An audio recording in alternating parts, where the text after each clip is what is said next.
معمولا همیشه یک جنگ درونی داخل ذهن افراد اتفاق میفته که آیا من جذاب هستم یا جذاب نیستم.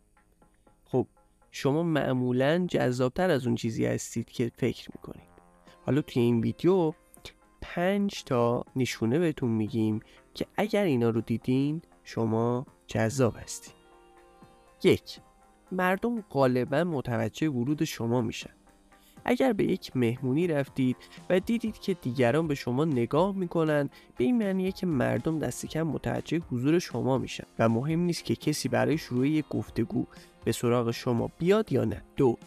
معمولا تمایل دارید لبخند بزنید. خلق و خوی مثبت به خودی خود جذابه و اگه دوست دارید لبخند بزنید و قادرین از لحظه لذت ببرین، مطمئن باشید که جنس مخالف واقعا به شما علاقه مند.